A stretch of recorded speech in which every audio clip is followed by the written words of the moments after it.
In the shadows of Manhattan's glittering skyscrapers, a homeless man named John Davis was about to shatter a criminal empire. To the notorious gang leader Victor Rodriguez, he seemed like just another vagrant to terrorize, until the day they pushed him too far at Maria's soup kitchen. What Victor and his ruthless crew didn't know was that this scraggly-bearded drifter was actually Elliot Morgan, a tech billionaire worth $4.2 billion, who had left everything behind to honor his brother's tragic death. 4 months earlier, Elliot had ignored his younger brother Danny's desperate calls for help, too consumed by corporate mergers to notice his siblings' descent into homelessness. When Danny was found dead under the 7th Street Bridge, Elliot made a vow that would transform him from powerbroker to street dweller overnight. Now, as Victor's gang tightened their grip on the neighborhood through violence and corruption, they were about to learn a harsh lesson about judging people by appearances. What began as routine intimidation of society's forgotten souls would trigger an extraordinary chain of events, exposing a web of corruption that reached from the streets all the way to City Hall, and forever changing the lives of an entire community that had lost hope. Just before we get back to it, I'd love to know where you're watching from today, and if you're enjoying these stories, make sure you're subscribed, because tomorrow's special episode is one you definitely don't want to miss. The incessant beeping of hospital monitors pierced through Elliot Morgan's nightmare. His eyes snapped open, but the memories wouldn't fade.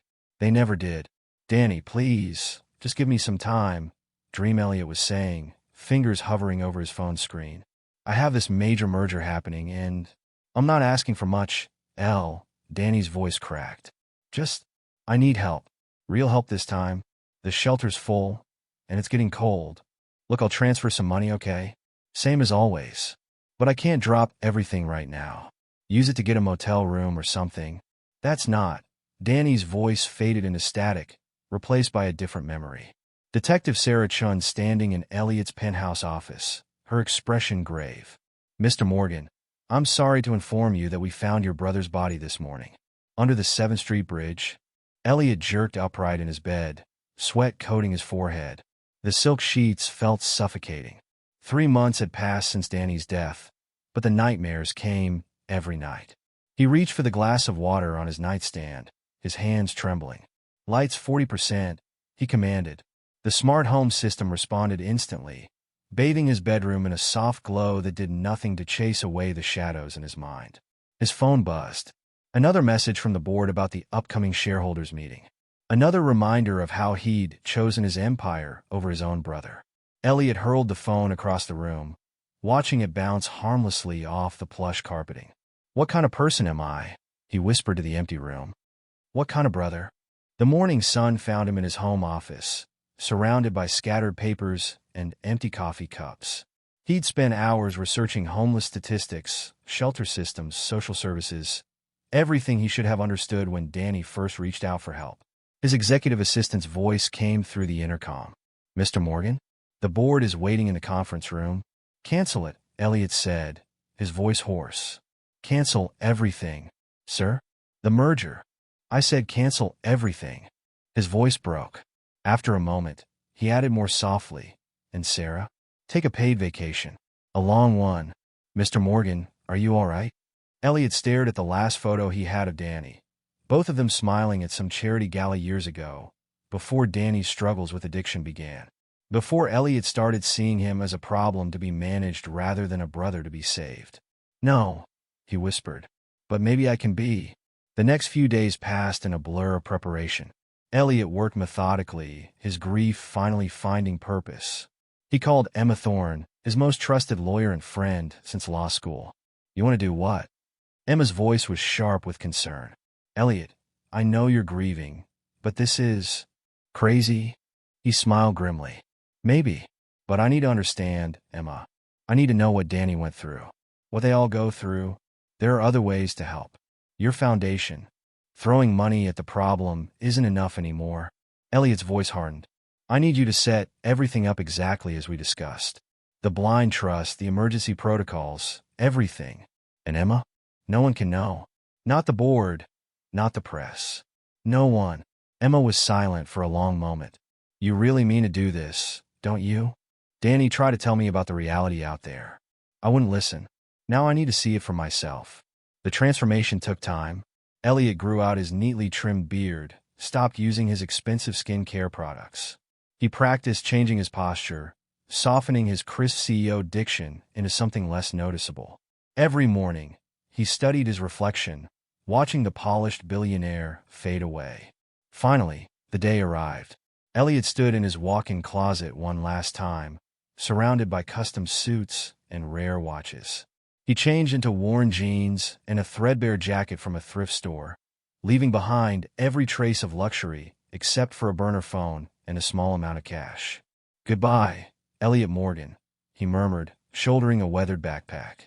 He'd created a new identity, John Davis, a former office worker who'd lost everything during the pandemic. Close enough to the truth to be believable, far enough to be safe. The city looked different from ground level.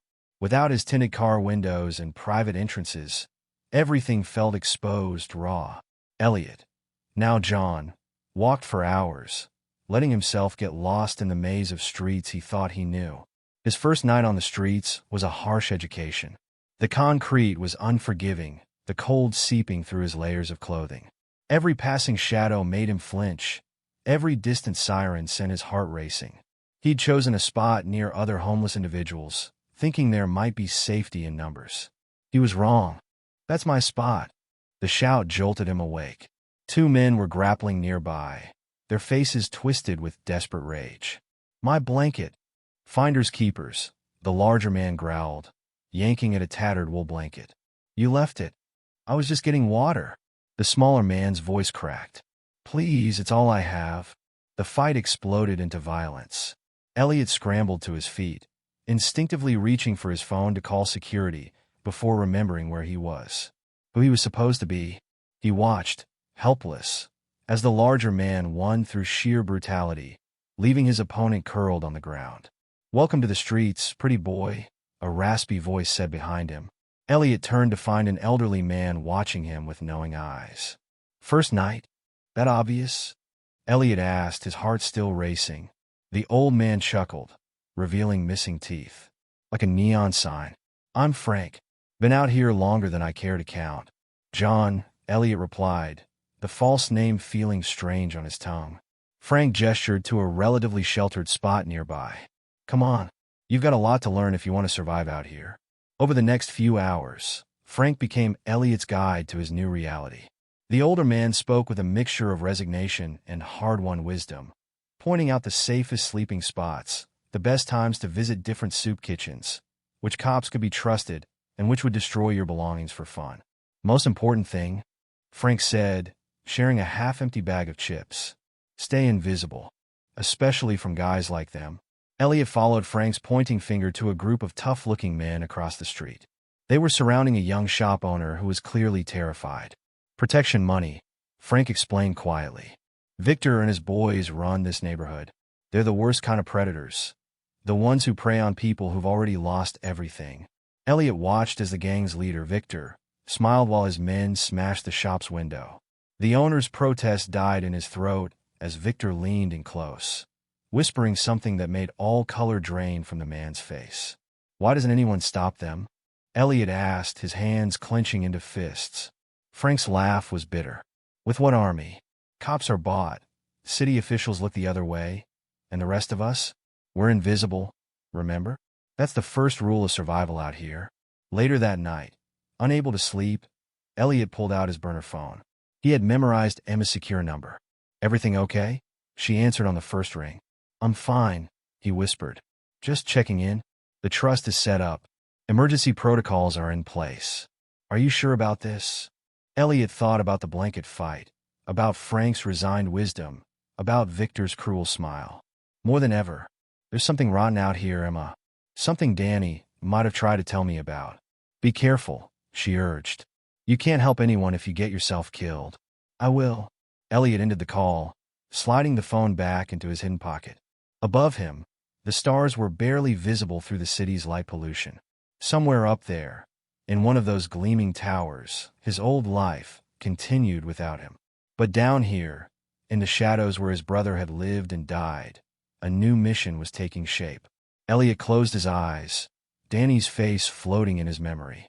This time, he wouldn't look away. This time he would listen, even if it cost him everything. 2 weeks had passed since Elliot Morgan became John Davis. The transformation was no longer just physical. It was seeping into his bones, changing how he moved, how he thought. He'd learned to walk with his shoulders slightly hunched, eyes down but alert. The invisibility that Frank had talked about was becoming second nature. Dawn found him in his usual spot, tucked away in an alley behind a restaurant. The owner, Mr. Chun, pretended not to notice him there. It was a quiet understanding. Elliot kept the alley clean, and in return, sometimes a bag of day-old pastries would appear by the back door. "Early bird again, John." Frank's familiar rasp preceded him into the alley. The older man had taken Elliot under his wing, teaching him the intricate dance of street survival. "Couldn't sleep," Elliot replied, pulling out his worn journal. It was his one luxury, bought from a dollar store. In it, he documented everything he saw, everything he learned, every failure of the system that had failed his brother. Today's entry was about the shelter on 9th Street. He'd spent 3 hours in line yesterday, only to be turned away at sunset. "No more beds," they said. Never mind the empty conference room I could see through the window. Never mind the temperature dropping below freezing. Policy is policy. How many others like Danny heard those same words? Writing in that book again? Frank settled beside him, pulling out a half-eaten sandwich from his coat. He tore it in half, offering part to Elliot. "Careful with that. People get nervous about others keeping records." "Someone has to," Elliot said quietly, accepting the sandwich with a nod of thanks. "Someone has to remember." Their breakfast was interrupted by the sound of approaching footsteps. Both men tensed until they saw Maria Rodriguez's familiar figure at the alley's entrance, carrying 2 steaming cups. "Coffee," she offered with a warm smile. "It's fresh. Just opened the kitchen." Maria's soup kitchen, Hope's table, had become Elliot's anchor in this new world. It wasn't just the food, though God knew the hot meals were a blessing. It was Maria herself, the way she treated everyone who came through her doors with dignity. "You're an angel, Maria," Frank said, cradling the cup like treasure. "Angels don't have overdue rent notices," she replied, but her smile never wavered. "Coming in for lunch today?" "Wouldn't miss it," Elliot said. He'd noticed the worn edges of her clothes, the careful way she portioned everything to stretch their supplies. Yet somehow, she never turned anyone away hungry. After she left, Frank's expression grew serious. "Speaking of rent, Victor's been sniffing around her place more often." Elliot's hands tightened around his coffee cup. He'd seen Victor's operation up close now, the systematic way his gang extracted protection money from every business in the neighborhood. Those who couldn't pay faced escalating consequences. "She can't afford their demands," Elliot said. Frank snorted. "None of us can. But Victor's got half the beat cops in his pocket, and City Councilman Green looks the other way. They're untouchable." "No one's untouchable," Elliot muttered, then caught himself. John Davis wouldn't say that. John Davis would know better. The soup kitchen was crowded at lunch. Elliot helped Maria set up, noting how she remembered everyone's names, their dietary restrictions, their stories. Today she was serving her grandmother's chicken soup, the smell bringing a steady stream of hungry people through the doors. "My abuela always said food feeds the body, but kindness feeds the soul," Maria told him as they worked. "She built this place 40 years ago. I promised her I'd keep it going, even with Victor's people causing trouble." Elliot asked carefully. Maria's eyes hardened. "Especially then, this neighborhood needs more than just meals. It needs hope." As if summoned by his name, Victor appeared in the doorway. The usual chatter died immediately. He moved like a shark through the crowd, 2 of his men flanking him. Elliot recognized them from his notes. Rico and Marcus, Victor's main enforcers. "Ms. Rodriguez." Victor's voice was deceptively smooth. "Have you reconsidered our conversation about community support?" Maria straightened her spine. "My answer hasn't changed, Victor. We're a nonprofit. Every penny goes to feeding people who need it. Things happen in this neighborhood," Victor said, running a finger along the clean counter. "Bad things. Fires. Break-ins. Would be a shame if—" "Is there a problem here?" Elliot stepped forward, heart pounding. You shouldn't draw attention, shouldn't get involved. But Maria's soup kitchen was too important to lose. Victor's gaze shifted to him, eyes narrowing. "Do I know you?" "John Davis," Elliot said evenly. Just a volunteer? Well, John, Victor smiled, but it didn't reach his eyes. This is a private business discussion. Why don't you go back to serving soup? There's nothing private about extortion, Elliot said quietly. The temperature in the room seemed to drop. Victor stepped closer into Elliot's personal space. You've got a big mouth for a homeless bum. Better be careful it doesn't get you into trouble. He turned back to Maria. 3 days. Then we'll see how well hope feeds people when this place is ash. After Victor left, the kitchen slowly came back to life. Maria touched Elliot's arm. You shouldn't have done that. He's dangerous. So is letting him win, Elliot replied. That night, unable to sleep, Elliot found himself at the spot where they'd found Danny's body. The underside of the 7th Street Bridge was a popular shelter, but tonight it was empty. Maybe others felt Danny's ghost too. He pulled out his journal, writing by the dim light of a street lamp.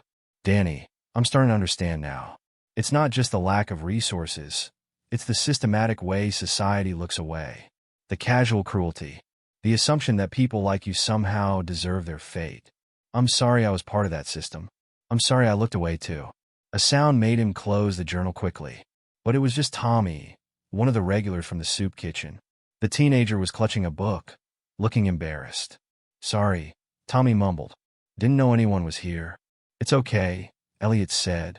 He'd noticed Tommy always took extra napkins at the kitchen, using them to practice writing when he thought no one was looking. What are you reading? Tommy hesitated, then held up a battered copy of The Catcher in the Rye. Found it. But some of the words are hard. Elliot patted the concrete beside him. Want some help? For the next hour, they worked through the first chapter together. Tommy was smart, picking things up quickly once someone explained them. He reminded Elliot of Danny at that age, eager to learn, before the world started beating him down. Same time tomorrow? Tommy asked hopefully when they finished. Count on it, Elliot promised. The next day, he showed Frank a trick he'd learned for securing belongings. A simple lock mechanism using zip ties and a rubber band. It won't stop a determined thief, but it'll slow them down, make them look for easier targets. Frank's eyes narrowed. Where'd an office worker learn stuff like that? You pick things up, Elliot said vaguely. He was getting better at deflecting questions about his past, but he knew his curiosity about Victor's operation was drawing attention. His suspicions were confirmed that afternoon when Rico cornered him behind the grocery store. Boss wants to know why you're asking so many questions about our business. Just trying to understand how things work around here, Elliot said. Rico grabbed his shirt, slamming him against the wall. Here's how things work. You keep your nose out of other people's business, or we give you a personal demonstration of what happens to nosy people. Everything okay here? A police car had pulled up. Officer Jenkins, one of the cops Frank had warned him about. Just having a friendly chat. Rico smiled, releasing Elliot. Right, John? Right, Elliot said, shooting a knowing look at Jenkins. The officer's discomfort was visible, but he drove away without comment. That evening, Maria served her special empanadas. Elliot watched her work, amazed at how she maintained her compassion despite everything. When she stepped out for a break, he followed. You should take Victor's threats seriously, he said. I do, she replied, looking tired. But if I give in to him, this place stops being what it's meant to be. It becomes just another part of his empire. There might be another way, Elliot said carefully. If someone were to gather evidence, expose his connection to the police. Maria touched his arm. John, please be careful. I've seen what happens to people who stand up to Victor. This isn't your fight. But it was, Elliot thought later, writing in his journal. It was exactly his fight. Danny had died because too many people decided it wasn't their problem, wasn't their fight. He wrote until his hand cramped, documenting everything. Victor's protection racket, the corrupted officers, the way the system was rigged against people like Maria who tried to help. Like Danny, who had just needed someone to care. Quite the writer, aren't you? Victor's voice made him freeze. The gang leader emerged from the shadows, flanked by his men. I've been watching you, John. You're not like the others. You ask too many questions. Notice too many things. Elliot closed his journal carefully. Just trying to survive like everyone else? No, Victor smiled. You're looking for something. Or someone. And until I figure out what that is, you're going to be a problem. He nodded to his men, who stepped forward menacingly. Last warning. Stay out of my business, or your next journal entry will be written in blood." They melted away into the night, leaving Elliot with his racing heart and racing thoughts. He pulled out his burner phone, staring at Emma's number. One call, and he could end this charade, return to his safe, comfortable life. Instead, he opened his journal again. "Danny, I won't fail them like I failed you. Whatever it takes, whatever it costs, I'm going to finish what I started. This time, I'm not looking away." The city lights flickered above him, stars lost in their glare. Somewhere out there, Victor was planning his next move, but so was Elliot. The game was changing, and neither of them knew just how high the stakes would become. The early morning fog clung to the streets like a shroud, turning familiar shapes into looming shadows. Elliot huddled deeper into his worn jacket, watching his breath form small clouds in the cold air. 3 months on the streets had taught him to appreciate these quiet moments before the city fully awakened. A woman's desperate cry shattered the silence. "Please no. It's all I have." Elliot recognized the voice, Rose, an elderly woman who frequented Maria's soup kitchen. She'd once been a teacher before medical bills destroyed her life savings. The sound came from around the corner, and Elliot's feet were moving before his mind could catch up. The scene unfolded like a nightmare. Victor's men, Rico and Marcus, were ransacking Rose's cart while she clutched desperately at a small photo album. Victor himself stood watching, a cigarette dangling from his lips. "Consider this your contribution to neighborhood improvement," Victor was saying, his tone mockingly gentle. "Can't have all this trash cluttering up our streets." "Those aren't trash," Rose's voice trembled. "Those are my memories. My children's pictures." Marcus yanked the album from her hands, tossing it toward a nearby dumpster. Something in Elliot snapped. "That's enough." His voice cut through the morning air like a whip. 3 months of careful anonymity, of playing the invisible man, evaporated in an instant. Victor turned slowly, raising an eyebrow. "Well, if it isn't our nosy friend John, come to write another chapter in your little diary." Elliot moved between Rose and the gang members, his heart hammering, but his voice steady.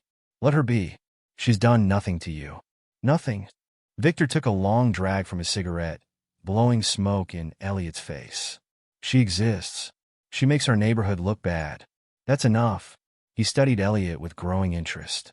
"You know what I can't figure out about you? Most street rats know their place. But you act like you've got nothing to lose." "Everyone has something to lose," Elliot replied, keeping his voice level. "Even you, Victor." The gang leader's amused expression hardened. "Is that a threat?" "Just an observation." Victor's movement was lightning fast. His hand shot out, grabbing Elliot's throat and slamming him against the brick wall. "Let me make an observation of my own. You're nothing. A worthless bum who thinks he's better than he is. And if you don't learn your place." His grip tightened, making Elliot gasp for air. Behind them, Rose whimpered. "Boss," Rico called out suddenly. "Cops." Victor released Elliot, straightening his jacket. "Clean this up," he ordered his men, then leaned close to Elliot's ear. "This isn't over." As the gang retreated, Elliot helped Rose gather her scattered belongings. The photo album had landed in a puddle, its pages warped but salvageable. Rose clutched it to her chest, tears streaming down her weathered face. "You shouldn't have done that," she whispered. "Victor never forgets a slight." "Neither do I," Elliot replied, thinking of Danny. He walked Rose to Maria's soup kitchen, ensuring she got a hot meal and a safe place to rest. Maria took one look at the bruises forming on his neck and pulled him into the kitchen's back room. "Dios mío, John. What happened?" Before he could answer, Frank burst through the door, his face flushed with anger and fear. "Are you out of your mind? Taking on Victor in broad daylight. He was hurting Rose." "He hurts everyone." Frank's voice cracked. "That's what he does. That's what this whole damn system does. You think you're the first person to try standing up to him?" Maria pressed a cold compress to Elliot's neck. "Frank's right. Victor's men, they did terrible things to the last person who challenged him. Miguel Ramirez, a local teacher. He disappeared 3 years ago." Elliot accepted the compress, but shook his head. "So, we just let him win? Let him terrorize people who've already lost everything? We survive," Frank said firmly. "That's what we do. That's what your brother should have done." The room went silent. Elliot stared at Frank, who looked away uncomfortably. I hear you talk to him sometimes, Frank admitted. At night. Danny, you call him? Maria touched Elliot's hand gently. Everyone here has lost someone, John. The streets, they take and take. But getting yourself killed won't bring your brother back.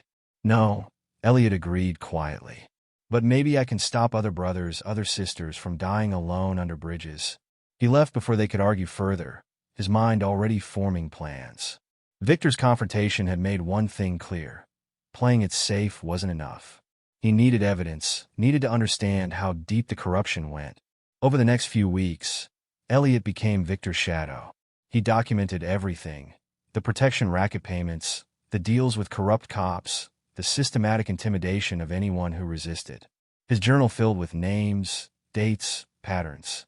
The public library became his command center. Most homeless people were discouraged from lingering there, but Elliot had learned to blend in, to look just respectable enough to avoid attention. He used the computers during off-peak hours, carefully researching Victor's known associates, building a web of connections. Hello again, Mr. Davis. Elliot froze, his fingers hovering over the keyboard. Victor's reflection appeared in the computer screen, smiling that shark-like smile. Quite the dedicated researcher, aren't you? Victor pulled up a chair, sitting too close. Fascinating choice of reading material. Police reports, property records, city council minutes. Almost like you're building a case. Just trying to educate myself. Elliot kept his voice neutral, closing the browser windows. See, that's what bothers me. Victor leaned closer, his voice dropping to a whisper. Your vocabulary, your computer skills, the way you carry yourself. You're not what you pretend to be. I'm exactly what you see. Elliot stood, gathering his things. A homeless man trying to survive. Victor's hand shot out, gripping his wrist. No, you're someone playing a part, and I'm going to figure out why. Elliot pulled free, maintaining his composure as he walked out of the library. But inside, his mind was racing. He'd gotten sloppy, too confident. He needed to be more careful. That night, he returned to his sleeping spot behind Mr. Chen's restaurant to find it destroyed. His few possessions were scattered and broken, the cardboard he used for bedding shredded and soaked. Spray painted on the wall above. Know your place. They came just after sunset. Mr. Chen appeared in the back doorway, looking apologetic. I tried to stop them, but it's not your fault, Elliot assured him. Thank you for telling me. He salvaged what he could, including his journal which he'd taken to hiding separately. Frank appeared as he was finishing, carrying a spare blanket. Told you he never forgets, the older man said, handing over the blanket. There's space near my spot if you want it. Thank you, but I can't put you at risk. Frank snorted. Bit late for that, isn't it? You've made yourself a target, which means anyone who helps you is a target. But here's the thing about being homeless. Can't take away what you've already lost. The next few days were a dangerous dance. Elliot tried to lay low, but Victor's men seemed to be everywhere. They followed him openly now, making sure he saw them watching. At the soup kitchen, other homeless people began to keep their distance, fear of association overwhelming their friendship. Only Maria remained steadfast, though worry lined her face deeper each day. Someone was asking about you, she told him one afternoon, her voice barely above a whisper. A man in an expensive suit. He wasn't one of Victor's people. Elliot's pulse quickened. What did he want? He asked how long you'd been coming here, who you talked to. I told him nothing, of course. But John, who are you really? What have you gotten yourself into? Before he could answer, Victor appeared in the doorway. The usual kitchen chatter died instantly. Time for another chat, John, Victor's voice carried across the room. Outside, Elliot squeezed Maria's hand reassuringly before following Victor into the alley. Rico and Marcus flanked the exit, cutting off escape. I've been doing some digging of my own, Victor said, producing a phone. Funny thing about homeless people, they tend to have history. Records. But you? You appeared out of nowhere 3 months ago. No history, no records, nothing before you started sleeping in my neighborhood and asking questions about my business. What do you want, Victor? The truth. Victor's friendly facade vanished. Who are you working for? The cops? The feds? Some rival trying to move in on my territory. You're paranoid, Elliot said. I'm nobody. Victor's fist connected with his stomach, driving the air from his lungs. As Elliot doubled over, Victor grabbed his hair, forcing him to look up. Wrong answer. Want to try again? Through the pain, Elliot managed to smile. You're scared, aren't you? The mighty Victor, terrorized by a homeless man asking questions. The next blow caught him across the face, sending him sprawling. Through blurry vision, he saw Maria in the doorway, her hands covering her mouth in horror. Get back inside, Victor snapped at her. This doesn't concern you. Everything that happens in this neighborhood concerns me. Maria's voice shook, but she stood her ground. Leave him alone, Victor, or I start making calls of my own. Victor stared at her for a long moment, then laughed. You got guts, Maria, but you're playing a dangerous game. He looked down at Elliot. Both of you are. After they left, Maria helped Elliot inside, cleaning his cuts with gentle hands. This has to stop, John. Please. Whatever you're trying to prove, whatever you're looking for, it's not worth dying for. But Elliot barely heard her. Through the window, he'd caught a glimpse of something that chilled his blood. A familiar figure watching from across the street. James Patterson, his former head of security. Had Emma sent him? No, she wouldn't risk exposing his cover. Which meant someone else had figured out something was wrong. Someone else was looking for Elliot Morgan. The game was changing, becoming more dangerous by the day. Victor's paranoia, Patterson's appearance, the growing risk to everyone who helped him. Elliot touched his bruised face, remembering Danny's final days. I won't fail this time, little brother, he thought. Whatever it takes, I'll see this through. In the deepening shadows across the street, Patterson's figure melted away, but Elliot knew he'd be back. The hunt was on, and he was caught between two worlds. The ruthless gang leader who knew he was hiding something, and his old life threatening to expose everything. The numbers didn't lie. They never had, not in Elliot's years building his business empire, and not now as he traced the flow of money through Victor's organization. He'd spent weeks piecing it together, using skills honed in boardrooms to follow the web of transactions that flowed through the neighborhood. Protection money isn't enough, he muttered, scribbling calculations in his journal. The amounts don't match the operation scale. He was sitting in his new hiding spot, a forgotten maintenance room in the basement of an abandoned building. The space was tiny, but it had become his war room, walls covered with notes and diagrams only he could decipher. A pattern was emerging, darker than anything he'd imagined.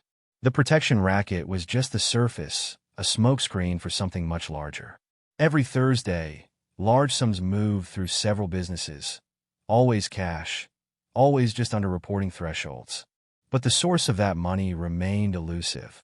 Until the night, he followed Rico to the warehouse district. The moon was hidden behind clouds as Elliot crouched behind a dumpster, watching trucks arrive at regular intervals.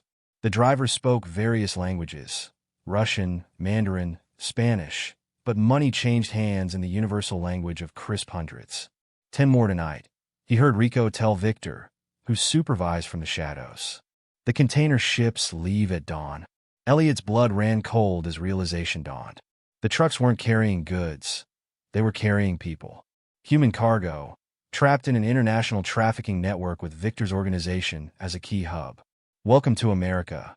Victor's voice dripped with mock hospitality as another truck departed. Land of opportunity. For those who can afford it.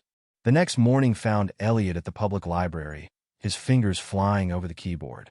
Years of corporate espionage had taught him how to navigate secure systems, and the city's outdated networks were child's play in comparison. Property records, shell companies, tax assessments, he murmured, diving deeper. Follow the money. Names and connections blossomed across his screen. Victor's organization had tentacles everywhere.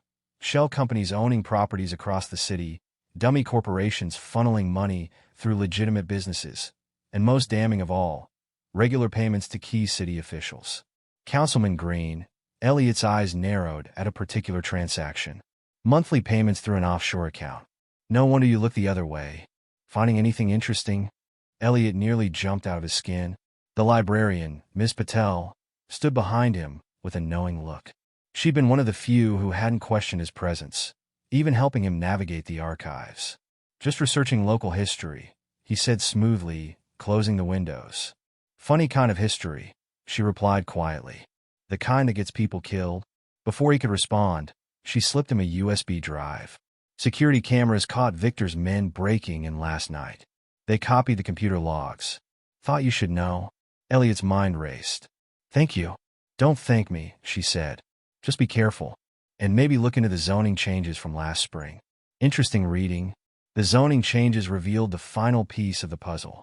Victor's gang wasn't just trafficking people. They were systematically taking over the neighborhood. Businesses that refused to launder money were harassed until they sold, usually to one of Victor's shell companies. Properties were rezoned for development that never happened, driving out longtime residents. Maria's soup kitchen, Elliot realized. It's not just about protection money. They want a whole block. He needed to share this information. Using a burner phone, he arranged to meet Emma at a coffee shop across town. You look terrible, were her first words as she sat down. Thanks, he managed a smile. The homeless lifestyle isn't big on spa days. Elliot, this has gone too far. The board is asking questions. James Patterson is sniffing around. I know I saw him. Elliot slid a thick envelope across the table. But this is bigger than my company. Victor's running an international trafficking ring, Emma, using the neighborhood as a front and corrupting city officials to keep it hidden. Emma's eyes widened as she reviewed the documents. This is comprehensive, but also circumstantial. We need more to bring him down. I'm working on that. But I need you to do something first. He wrote down an address. Maria's soup kitchen. Set up a blind trust. Buy the whole block if you have to. We need to protect it. The woman you mentioned in your messages? Elliot, are you sure? She's the heart of that community, he said firmly. If Victor destroys her place, he destroys hope itself. I won't let that happen. After Emma left, Elliot walked back toward his territory, mind churning with plans. A commotion in an alley caught his attention, angry voices and the sound of someone crying. Please, I don't want to. Shut up, kid. You don't have a choice anymore. Elliot peered around the corner. Victor and his men had a teenager cornered, Jason, one of the regulars from Maria's kitchen. The boy's face was bruised, tears streaming down his cheeks. Your mother owes us, Victor was saying. But I'm generous. You work for me, or debt disappears. Simple as that. I won't sell drugs. Jason's voice shook. I won't. Rico's backhand sent him sprawling. Who said anything about selling? You got other talents. Pretty face like yours. Elliot's vision went red. All he could see was Danny at that age, vulnerable and desperate. Before he could move, Frank appeared from nowhere, helping Jason to his feet. Boys with me, Frank said, his usual submissive posture replaced with steel. Got him a job at the recycling center. He'll pay his mother's debt honest. Victor studied Frank for a long moment. Since when do you stick your neck out, old man? Since now. Frank met his gaze steadily. Some lines you don't cross. To Elliot's surprise, Victor laughed. Fine, but the debt doubles. And if he misses a payment, he left the threat hanging as he and his men departed. Elliot helped Frank get Jason to Maria's kitchen. The boy was shaking but alive. Thank you, Jason whispered to Frank. Don't thank me yet, Frank replied grimly. Working off the debt won't be easy. You won't have to, Elliot said. Both turned to look at him. I promise you this ends soon. Later, he pulled Maria aside, showing her some of what he'd discovered. The protection money, the harassment, it's not random. They're systematically taking over the neighborhood. Your kitchen is one of the last holdouts. Dios mio, Maria crossed herself. The missing girls from the shelter, the teenagers disappearing. You think Victor? I know he is. And he's got city officials in his pocket. Maria, please, let me help you protect this place. She squared her shoulders. This kitchen has been here for 40 years. My grandmother built it with her own hands. I won't run. I'm not asking you to run, Elliot said softly. I'm asking you to survive. To keep helping people who need you. Victor's operation is bigger than we imagined. And when he falls, the backlash will be violent. You sound very certain he'll fall. He will? Elliot's voice hardened. I promise you that. But Victor wasn't making it easy. Elliot noticed more unfamiliar faces watching him, taking pictures. His movements were tracked, his conversations monitored. Boss wants to know about every person you talk to, Rico told him one day, not bothering to hide his surveillance. Every place you go, every breath you take. I'm flattered by the attention. Rico grabbed his shirt. You think this is a game? Boss knows you're not what you pretend to be. Matter of time before we find out who you really are. Maybe I'm exactly who I pretend to be, Elliot replied. A homeless man who's tired of watching people suffer. No homeless man uses words like systematically and infrastructure. Victor's voice came from behind him. No homeless man understands shell corporations and offshore accounts. The question is, who are you really? Elliot turned slowly. Victor's usual smirk was gone, replaced by cold calculation. You move like someone trained, Victor continued. You understand business, computers, finance. You're educated, probably wealthy once. But why come here? Why risk everything to dig into my operations? Maybe I just hate bullies. No. Victor stepped closer. This is personal for you. The way you protected that kid today, the way you defend Maria's kitchen. Like you're trying to make up for something. Or someone. Elliot's heart skipped a beat. Victor smiled, seeing the reaction. Ah, there it is. Who did you lose? Who are you trying to save now that you couldn't save then? You talk too much, Victor. Maybe. But I'm also thorough. My men are looking into every overdose, every suicide, every homeless death in the past year. Sooner or later, we'll find a connection. And then, he patted Elliot's cheek mockingly. Then we'll have a real conversation. That night, Elliot met Emma again, this time in a different part of town.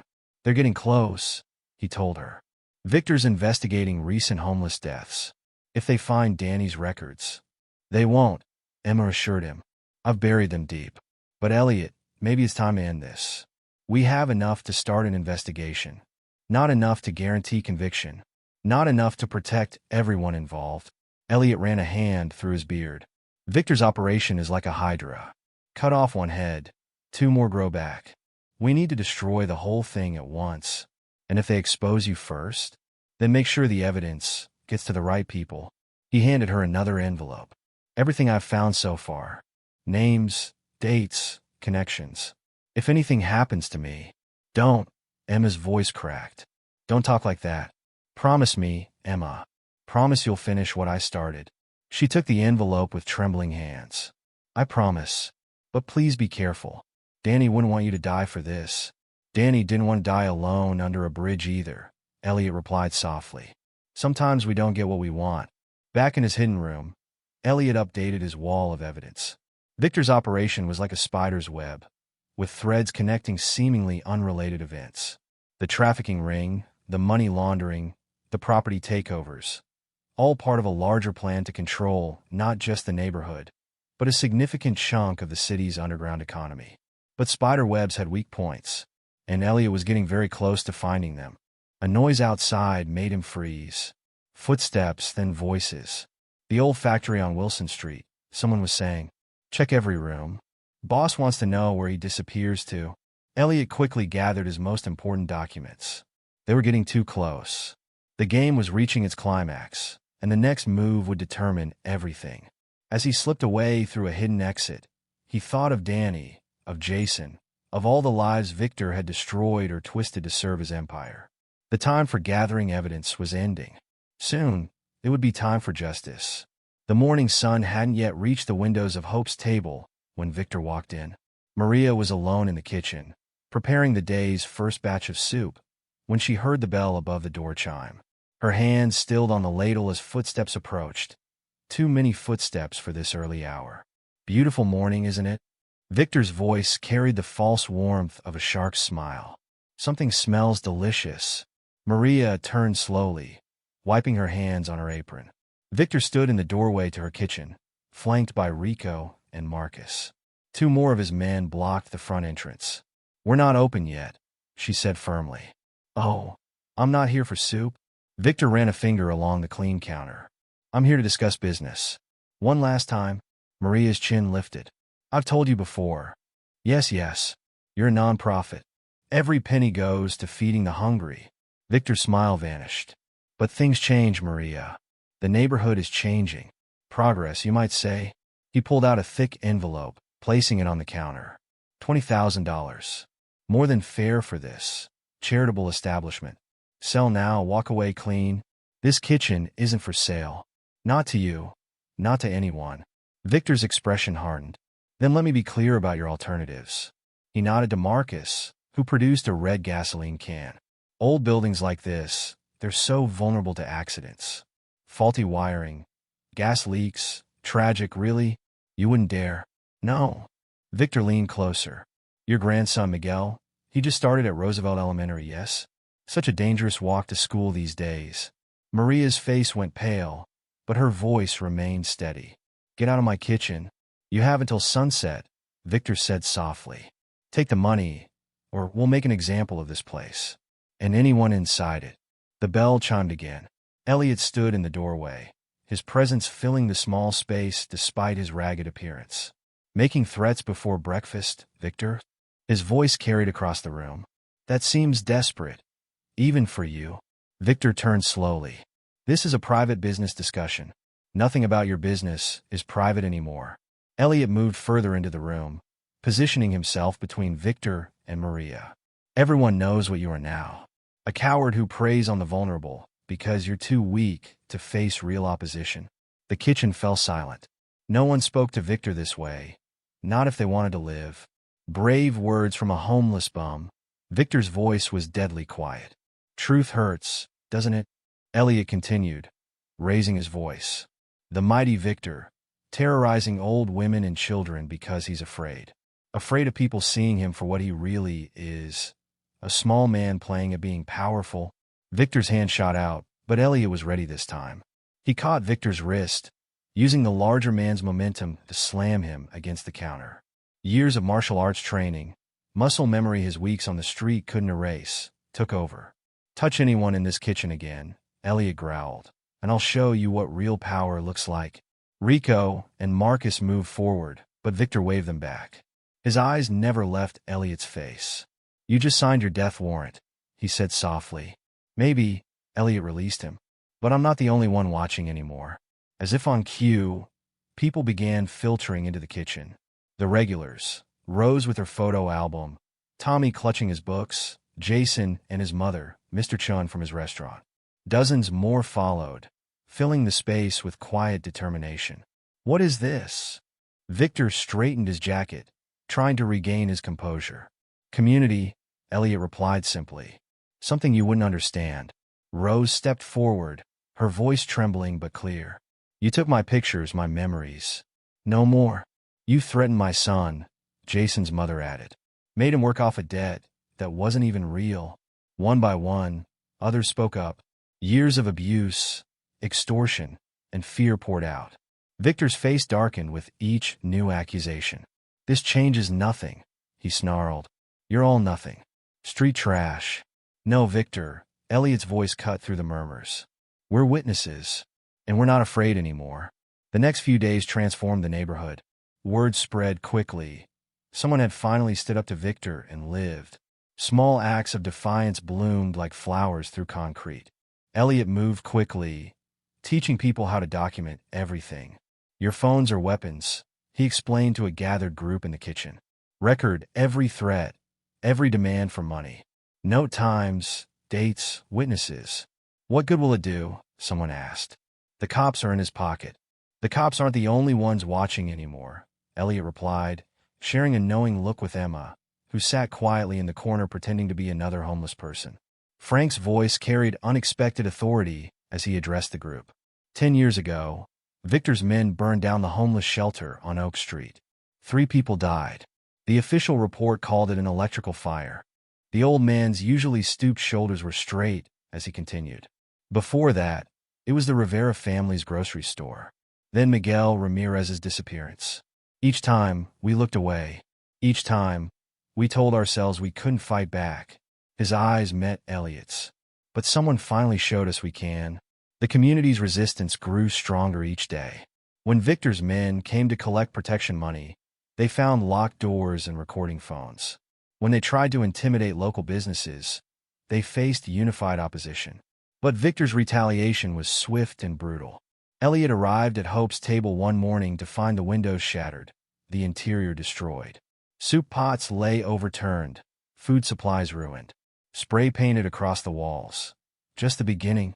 Maria stood in the midst of the destruction, tears streaming down her face. They took Miguel's school pictures, she whispered. Left this instead. She handed Elliot a photo of her grandson on his walk to school, clearly taken that morning. The threat was obvious. "I can't risk him," she said. "Maybe I should take Victor's offer." "No." Elliot pulled out his phone, dialing Emma. "We're done playing defense." The lawsuit hit the city like a bombshell. Systematic corruption exposed, the headlines screamed. City officials implicated in organized crime. Emma had crafted the legal document perfectly, laying out years of evidence. Property records, financial transactions, testimonies from community members, all pointing to a massive conspiracy of negligence and corruption. "This is just the beginning," Emma told reporters outside the courthouse. "We have evidence of city officials actively protecting a criminal enterprise that preys on vulnerable communities. The public deserves answers." Victor's response was predictable. That night, Maria's kitchen burned. The community watched in horror as flames consumed the building. But instead of cowering, they gathered. Phones recorded everything: the suspicious timing, the smell of gasoline, Victor's men watching from the shadows. 40 years. Maria's voice shook as she watched her grandmother's legacy burn. 40 years of helping people, of giving hope. "It's not the end," Elliot promised her. "Just a new beginning." The next morning, the community gathered again. Not in fear or hiding, but in strength. Hundreds of people, homeless and housed, business owners and residents, stood together in peaceful protest. Signs rose above the crowd: "Justice for Hope's table. End corruption now. Victor's violence stops here." News cameras captured it all. Reporters interviewed community members, each sharing their story of Victor's tyranny. Frank's testimony about the shelter fire brought many to tears. Rose spoke about having her memories stolen. Jason and his mother described the forced labor and threats. From his car across the street, Victor watched the protest with growing rage. His phone buzzed constantly, nervous associates seeing the media coverage, wondering if their connections would be exposed next. "Want us to break it up?" Rico asked, knuckles cracking. Victor gripped his steering wheel until his knuckles turned white. "No, let them have their little moment. They'll learn soon enough what happens to people who defy me." But as he watched the crowd grow larger, saw the determination in their faces, a flicker of uncertainty crossed his features. For the first time, he faced an enemy he couldn't intimidate or buy off, an entire community united against him. Elliot moved through the crowd, offering encouragement and guidance. "Keep it peaceful. Stay focused. Document everything." Emma's latest message brought more good news. Judge granted emergency injunction. City officials named in lawsuit suspended pending investigation. The protests continued into the evening, candlelight replacing sunlight, as people shared stories of loss and hope. Maria led them in prayer, her voice strong despite everything. "My grandmother built this kitchen because she believed in hope," she told the crowd. She believed that even in the darkest times, communities could come together, could stand against evil. She looked at the burnt ruins of Hope's table, then at the faces surrounding her. Victor didn't destroy her dream today. He made it stronger. Because now we know, we are not alone anymore. Elliot stood at the edge of the crowd, watching the scene unfold. His phone buzzed, Emma again. "Media's digging deeper," she texted. Victor's international connections starting to surface. "FBI interested." Another message followed. "But be careful. He's most dangerous when cornered." Looking across the street, Elliot caught Victor's eye. The gang leader's face was a mask of cold fury, promising retribution. But for the first time, there was something else in his expression too. Fear. The community stand had changed everything. The careful facade of Victor's empire, the illusion of legitimate business covering criminal enterprise, was cracking. His political protection was eroding. His air of invincibility shattered. But Elliot knew the battle was far from over. Victor would strike back harder than ever, trying to terrorize the community back into submission. The coming days would test their unity, their courage, their resolve. As darkness fell, the protesters began dispersing, but their spirit remained. Small groups gathered to plan the next day's actions. Others organized security patrols to protect vulnerable members. The neighborhood was transforming from Victor's territory into a community united against him. Elliot helped Maria salvage what they could from the kitchen's ruins. In the ashes, They found her grandmother's old crucifix, blackened but unbroken. A sign, she said, clutching it close. That hope survives. More than survives, Elliot replied, watching the last protesters disperse into the night. It grows stronger. Tomorrow would bring new challenges, new threats. Victor's desperation would make him more dangerous than ever. But tonight, something powerful had awakened in the community, something that no amount of violence could extinguish. The spark of resistance had become a flame of its own. The frame-up was masterfully orchestrated.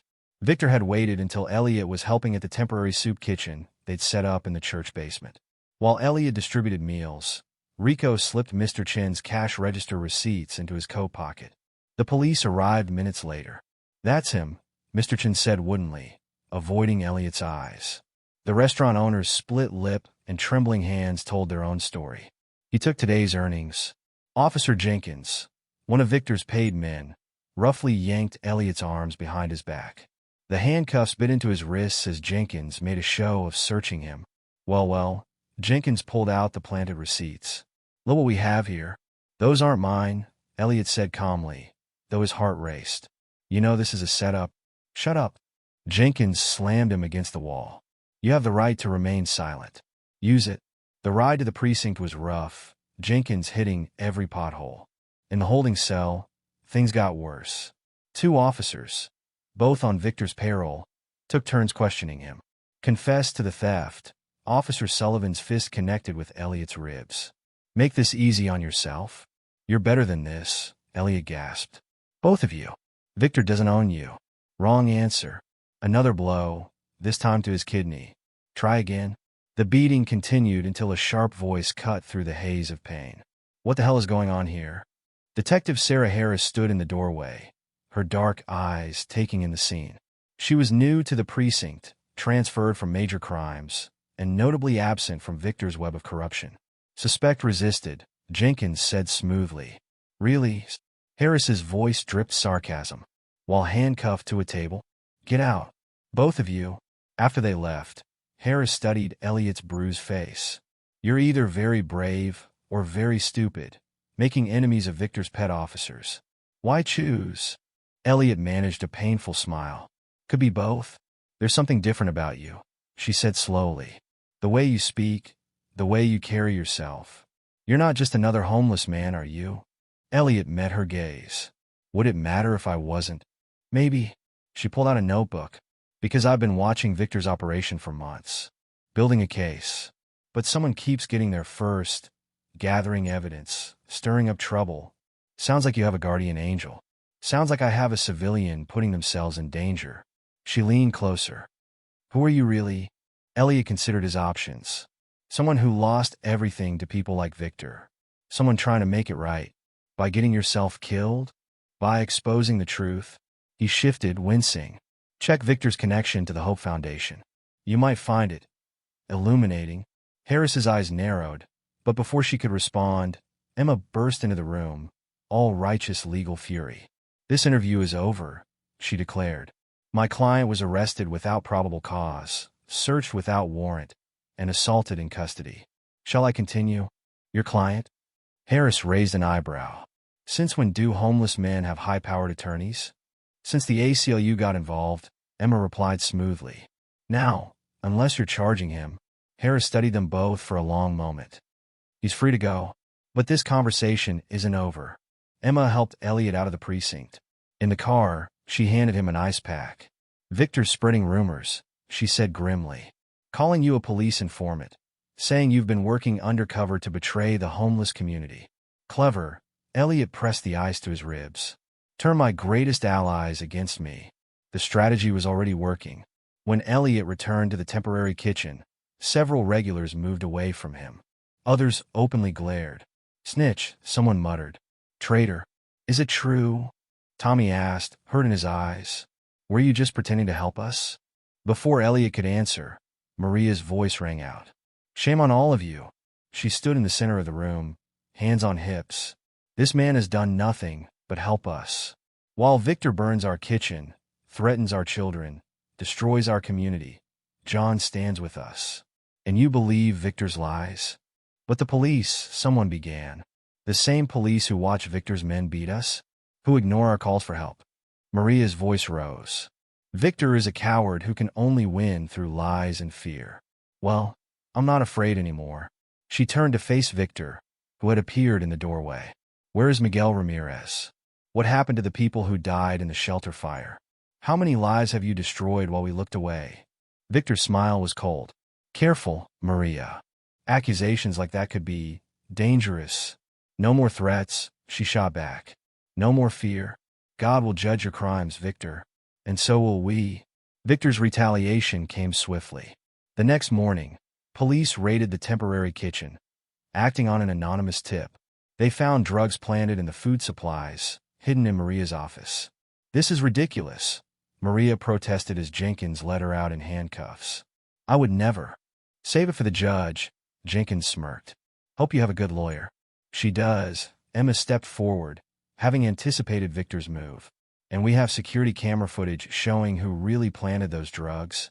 Jenkins's smirk faltered. The raid fell apart as quickly as it had begun, but the damage was done. Health inspectors appeared, conducting routine investigations. Church officials received anonymous complaints about criminal elements using their space. They're trying to drive us out completely, Frank observed as they cleaned up after the raid. Cut off all support to the homeless community. Elliot nodded grimly. He'd spent nights in the library, tracing Victor's financial web. The connection to the Hope Foundation had been clever, a legitimate charity that served as a perfect money laundering operation. Donations going clean, he explained to Emma during their next meeting. Come out dirty, distributed through shell companies and offshore accounts. The foundation's director, Thomas Warner, is on Victor's payroll. That's the missing link we needed, Emma said. With this evidence. A gunshot shattered the cafe's window. Elliot tackled Emma as more shots followed, glass raining down around them. Are you hit? He asked when the shooting stopped. No. She was shaking but unhurt. Elliot, this is getting too dangerous. It's always been dangerous. He helped her up, but now we're close. Victor's getting desperate. That desperation became clearer each day. Victor's men were everywhere, watching, waiting. Elliot knew they were planning something big. The warning came from Frank, delivered in whispers behind the church. Tonight, the abandoned factory on Marshall Street. They're setting up an ambush. How do you know? Overheard Rico talking. They're going to take care of the problem once and for all. Frank gripped Elliot's arm. Don't go back to your usual spots. They're watching everything. Thanks to Frank's warning, Elliot avoided the trap. But he knew he couldn't run forever. The confrontation had to end. It came to a head in the church basement during the evening meal service. Victor walked in alone, his men blocking the exits. Enough games. His voice carried across the suddenly silent room. Time to end this. Elliot stood slowly. Ready to confess your crimes, Victor? Crimes? Victor laughed. I built this neighborhood. Everything I do for progress. For order. These people. He gestured dismissively at the homeless crowd. They're holding us back. They need to be managed. Like you managed Miguel Ramirez? Elliot's voice was steel. Like you managed the girls you traffic? The lives you destroy? You know nothing about my business. I know everything. Elliot moved closer. The Hope Foundation's secret accounts. The offshore transfers. The connections to international trafficking rings. Detective Harris knows too. Victor's facade cracked slightly. You're bluffing. Am I? Elliot smiled. Check your accounts, Victor. While you were trying to kill me, I was busy.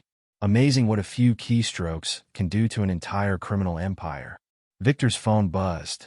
His face went pale as he read the message. What did you do? He whispered. The same thing you did to Maria's kitchen. I burned it all down. Elliot's voice carried clearly through the silent room.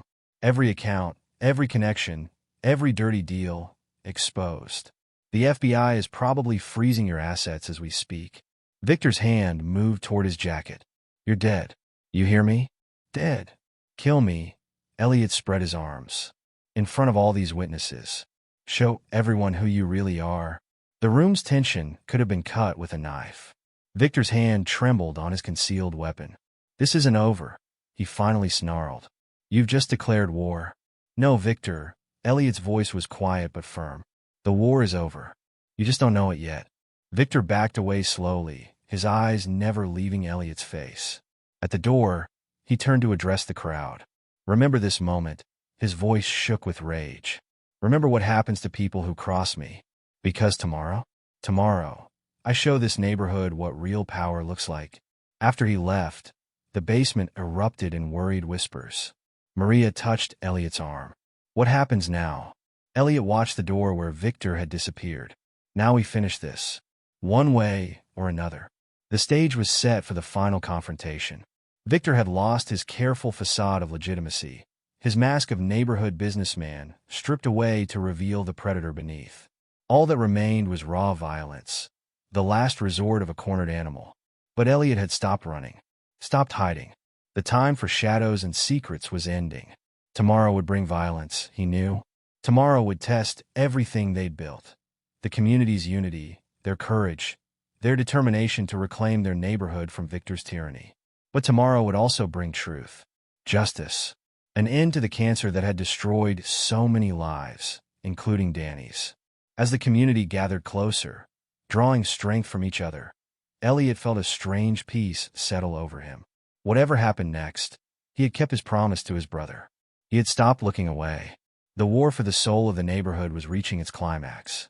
And this time, the people would not stand alone. The press conference was set for noon outside the ruins of Hope's Table. Local news vans lined the street as Maria stood at the makeshift podium, surrounded by community members. Elliot watched from the crowd, counting the cameras. Everything had to be perfect. "We gather here today," Maria began, her voice strong despite her exhaustion, "to demand justice. To show the world what happens when corrupt men are allowed to prey on the vulnerable." The cameras rolled as she described the systematic destruction of their neighborhood. Behind her, large photos displayed the evidence of Victor's crimes. The burned kitchen, beaten homeless people, threatened business owners. Elliot checked his phone. Emma's message confirmed everything was in place. News helicopters on standby, live streams active, social media primed. Victor wouldn't be able to resist the bait.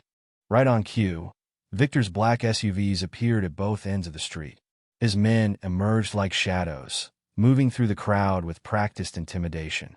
Elliot noted the positions of Detective Harris's undercover officers, scattered strategically throughout the gathering.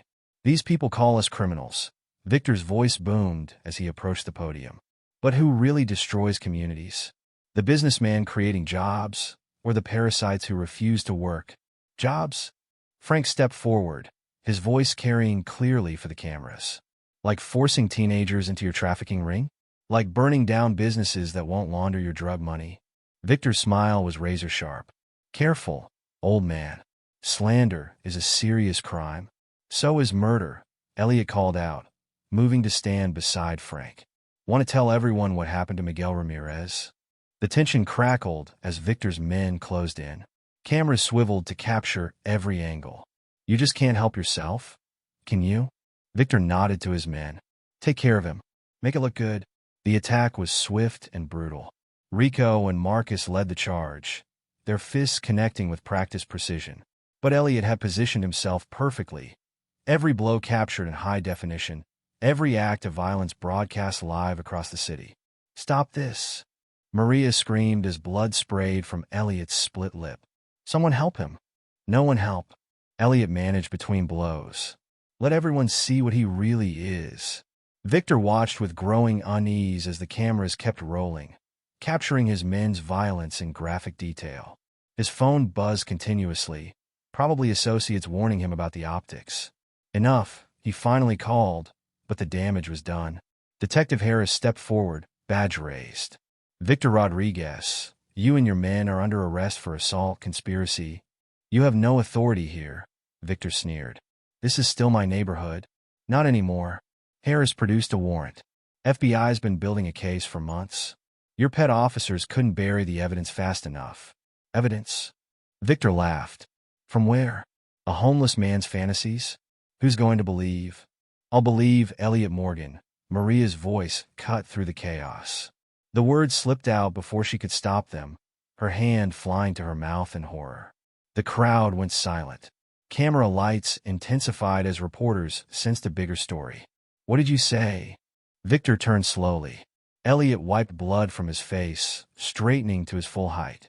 The practiced stoop of John Davis fell away, replaced by the confident posture of a man who commanded boardrooms. She said, "Elliot Morgan." He repeated clearly, "CEO of Morgan Technologies. And yes, for the past 4 months, I've been living on these streets, documenting everything." The revelation hit like a thunderbolt. Reporters shouted questions. Cameras flashed frantically. The homeless community murmured in shock, connecting dots they should have seen before. "It's true." Emma stepped forward, holding up her credentials. "As Mr. Morgan's attorney, I can confirm his identity. Everything has been documented, verified, and submitted to the proper authorities." Victor's face contorted with rage and disbelief. The billionaire tech mogul? Playing homeless? "You expect people to believe?" "I expect people to believe their own eyes." Elliot cut him off. "Everything you've done, everything you've hidden, is now exposed." He turned to address the cameras directly. "4 months ago, my brother Danny died under the 7th Street Bridge. Another homeless victim that society ignored. I couldn't save him, but I could honor his memory by exposing the corruption that preys on the vulnerable." The story spilled out, his brother's struggles, his own guilt, his decision to go undercover. As he spoke, more community members stepped forward to share their experiences, their pain, their determination to reclaim their neighborhood. Victor tried to regain control. How touching. The guilty rich boy playing savior. "Tell me, how much did you pay these people to participate in your little drama? How much does your conscience cost?" "You want to talk about money?" Elliot challenged. "Let's talk about the Hope Foundation. Your perfect money laundering operation, using charity to clean drug profits and human trafficking revenues." He nodded to Emma, who distributed documents to the press. Bank records, transfer histories, shell company connections. Everything, including your payoffs to city officials and police officers. Victor's phone buzzed again. His face darkened as he read the message. "Your accounts are being frozen," Elliot continued. "Your political protection is evaporating. Your entire empire is crumbling, Victor. And do you know why? Because you never saw the homeless as people. You saw them as invisible, powerless, easy targets. Like your brother?" Victor sneered, making one last attempt to wound. "The junkie who died in the gutter?" The crowd gasped, but Elliot remained calm. "My brother was sick, and society failed him. I failed him. But his death opened my eyes to what people like you do. How you exploit suffering. How you profit from despair." He addressed the cameras again. "Morgan Technologies is establishing a $100 million foundation, controlled by this community, not corrupt officials, to rebuild this neighborhood. Affordable housing, job training, medical care, addiction treatment. Everything my brother needed, but couldn't find." The tide was turning. Victor saw it in the faces around him, felt it in the way his own men began stepping back. Power recognized power, and suddenly the homeless man they'd beaten wasn't just a nuisance. He was Elliot Morgan, one of the richest men in the city. "You think money makes you untouchable?" Victor's hand moved toward his jacket. "Let's see if bullets care about bank accounts." "Don't." Detective Harris's voice was sharp. Her weapon was already drawn. "It's over, Victor." Other officers emerged from the crowd, weapons ready. Victor's men raised their hands, survival instincts overriding loyalty. "Officer Jenkins," Victor called to his corrupt ally. "Take care of this." But Jenkins was already backing away. "Sorry, boss. Can't help you anymore." One by one, Victor's supporters melted away. The corrupt officers, the bought officials, the business owners he'd terrorized, all abandoning the sinking ship. "Cowards," he screamed. "After everything I've done for you. Done for us?" Maria stepped forward. "You destroyed lives, terrorized families, trafficked children. And for what? Power? Money? Look around, Victor. Look what your power has brought you." The community pressed closer, phones recording every moment of his downfall. The invisible ones he'd terrorized were invisible no longer. "You're under arrest," Detective Harris declared, moving to cuff him. "You have the right to remain silent." "This isn't over," Victor snarled as officers led him away. "You hear me, Morgan? This isn't over." But it was over. The cameras captured everything. Victor's arrest, the community's triumph, the promise of renewal rising from the ashes of Hope's table. Afterward, Elliot faced the community, he'd lived among for 4 months. The truth was out, and with it came difficult questions. "Why didn't you tell us?" Tommy asked, hurt in his voice. "We trusted you. I needed to understand," Elliot replied honestly. "Not just the corruption, but the daily reality of life on the streets. What my brother went through. What all of you go through. You could have died," Frank said gruffly. "Victor's men nearly killed you several times. Maybe I deserved to." Elliot's voice was quiet. "I ignored Danny's calls for help. Told myself I was too busy, too important. Sending money was easier than facing his pain." Maria touched his arm gently. "You honored his memory by helping others. By standing up when no one else would. The media wanted interviews, sound bites, photo ops. But Elliot had one more task. He walked to the 7th Street Bridge, to the spot where they'd found Danny. "It's done, little brother," he whispered. "The neighborhood's going to change. Real change this time. No more looking away." Emma found him there later. The FBI's moving on Victor's international connections. His entire network is unraveling. "Good." Elliot touched the rough concrete where his brother had died. "What about the foundation?" "Papers are ready. The community will have full control, with oversight to prevent another Hope Foundation situation. Maria's agreed to be on the board." Elliot nodded. "And Morgan Technologies?" "The board is concerned about your extended absence. But the PR team is already spinning this as a humanitarian investigation. Your stock is actually up." He laughed softly. "Of course it is." Standing, he looked at his reflection in a puddle. The beard, the worn clothes, the marks of his journey. "Time to go back?" "Not yet." Emma smiled. "The community's gathering at the church. Maria's cooking. They want to thank you properly, now that they know the truth." The meal was different from the usual soup kitchen fare. Everyone had brought something, creating a feast of shared dishes and shared hope. The homeless and housed ate together, barriers broken by their common struggle. Elliot sat with Frank, Tommy, Rose, and the others who'd become his friends. They shared stories, laughed about moments that seemed different in hindsight, and planned for the future. "The new Hope's table will be bigger," Maria announced. "With a shelter attached, counseling services, job training. A real community center. Built by the community, for the community," Elliot added. "No more corrupt foundations, no more exploitation." As night fell, he looked around the crowded church basement. These people had become his family over the past 4 months, teaching him more about courage and dignity than any boardroom ever had. Tomorrow, he would return to his old life. But part of him would always be John Davis, the homeless man who helped expose corruption and bring hope back to a forgotten neighborhood. Danny would have liked that. Dawn broke over the city as SWAT teams moved into position.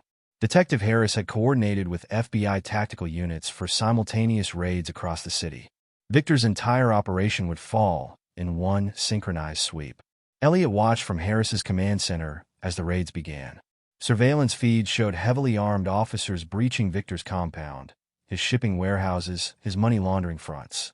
Police. On the ground. The feeds caught Victor's shocked face as officers burst through his bedroom door.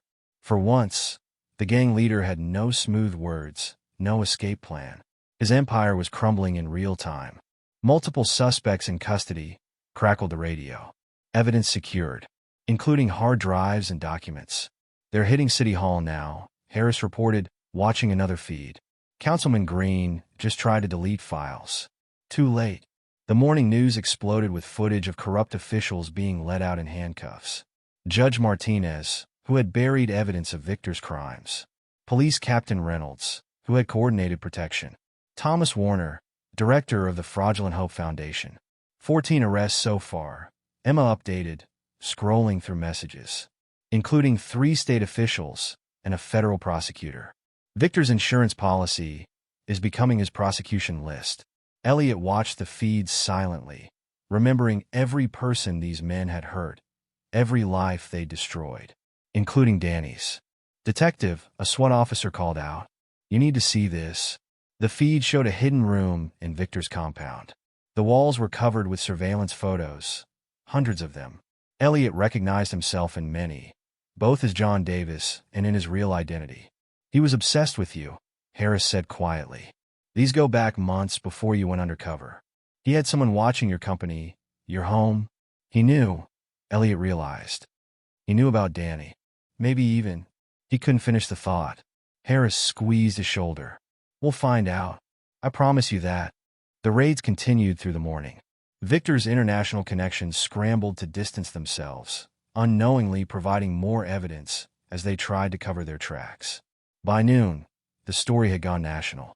Reporters swarmed the neighborhood, covering the dramatic fall of a criminal empire and the shocking revelation of the billionaire who had exposed it. But Elliot was already focused on rebuilding.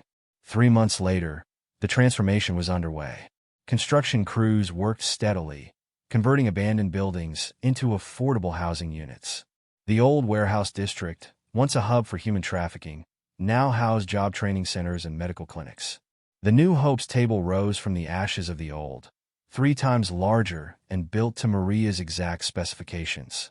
Solar panels crowned the roof, and the industrial kitchen could serve hundreds. But Maria had insisted on keeping the original sign, salvaged from the ruins. To remind us where we came from, she explained, touching the scorched letters. And how far we've come. The community center attached to the kitchen hummed with activity. Computer labs offered classes in digital literacy. Medical professionals provided free checkups and addiction counseling. Legal aid offices helped people navigate bureaucracy and reclaim their rights. But the heart of the operation was Frank's mentorship program.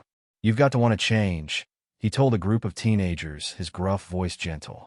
But wanting isn't enough. You need help, support, people who believe in you. That's what we're here for. Elliot watched from the doorway as Frank worked with the youth, many of them former gang members or children of addicts.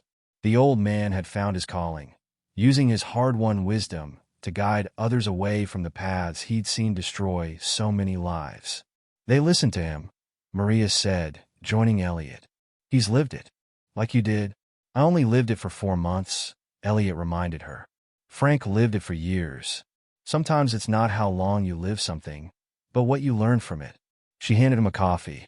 The foundation board meeting is starting. We're reviewing new proposals for mental health services. The Morgan Foundation for Community Renewal, as it was officially known, operated differently from traditional charities. The board consisted entirely of community members, with strict oversight to prevent corruption. Every decision required input from those it would affect. Tommy's scholarship program is ready to launch, Maria continued as they walked to the meeting room. 5 full rides to City College, priority for homeless youth. He insisted on naming it after Danny. Elliot's throat tightened. He didn't have to do that. He wanted to. We all did. Danny's story, it changed things. Changed you. Changed all of us. The board meeting was productive. Rose presented a proposal for arts therapy programs. Jason's mother had ideas for expanding job training. Mr. Chen offered his restaurant as a training site for culinary students. The Neighborhood Business Association is on board, he reported. Victor's protection racket is replaced by real community support. After the meeting, Elliot reviewed construction updates with Emma. The Affordable Housing Initiative was ahead of schedule, with strict regulations to prevent gentrification from pushing out current residents. The SEC investigation into Victor's financial network is expanding, she informed him. 3 major banks implicated in the money laundering.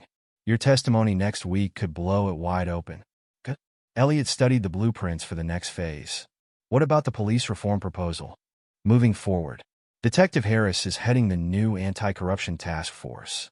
They're implementing your suggested oversight measures. The next day brought the moment Elliot had both anticipated and dreaded. A public speaking engagement at City Hall, addressing the systemic issues that enabled Victor's rise to power. The audience included politicians, business leaders, and media. But Elliot focused on the community members filling the back rows, the people who had lived the reality he was describing. My brother Danny was more than his addiction, Elliot began, his voice steady. He was brilliant, kind funny. He loved science fiction and could quote entire movies from memory. He wrote poetry that he never showed anyone. He was a person, complex, flawed, but worthy of dignity. Worthy of help. The room was silent as he continued. But society didn't see him that way. We have built systems that criminalize poverty, that treat addiction as a moral failure rather than a medical condition, that push people into shadows where predators like Victor thrive. He described his months undercover, the daily struggles and indignities faced by the homeless community, the way society looked away, enabling corruption to flourish. Change isn't just about building shelters or funding programs, though those are vital.